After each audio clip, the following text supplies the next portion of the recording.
Korang mesti selalu banyak slice kan. Kita kena kaji kenapa kita slice. Mari sini dekat sikit dengan club face.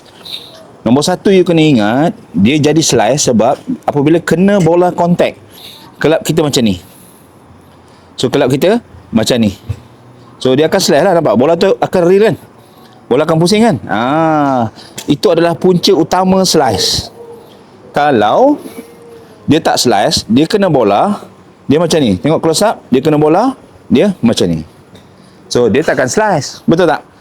Kalau kita gentil dari sebelah kiri, mestilah dia slice. Jadi sebenarnya dalam soal slice ni bukan soal kita pukul club head kita ni, club head ni bengkok ke, tertutup ke tidak dan sebagainya kan. Kalau biasanya kalau dah tu slice, kawan-kawan akan cakap, kau tutup sikit club face kau tu. Jadi bola akan rendah pula. Sebenarnya kena betulkan apa? Kena betulkan swing pass kita. Swing pass kita tu, cara kita mengangkat kelab bila kita back swing, datangnya dia down swing tu ke mana? Sama ada daripada luar pusing kemari. Nampak tu? Daripada luar, lepas kita dah up swing, luar turun tarik ke dalam. So bola akan pergi sana.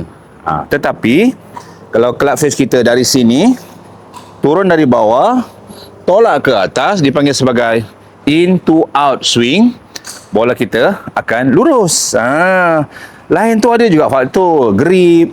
Kalau kita pakai grip terbuka sangat pun boleh menyebabkan bila kena bola impact, dia terbuka kelab kita. Boleh juga.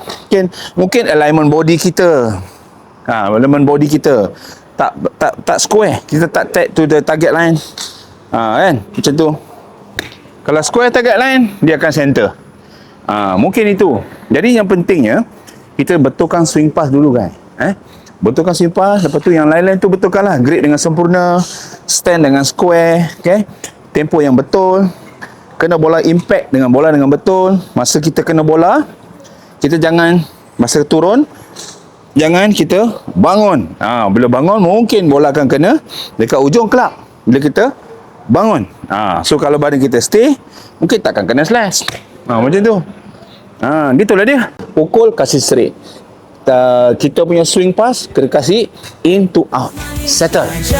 Alright, jangan lupa komen, like dan share. Jumpa lagi di tip berikutnya. Bye-bye. Lihat kita mantan padaku. Hidup penuh rasa dan gaya. Manis, manis, ya serasa surga.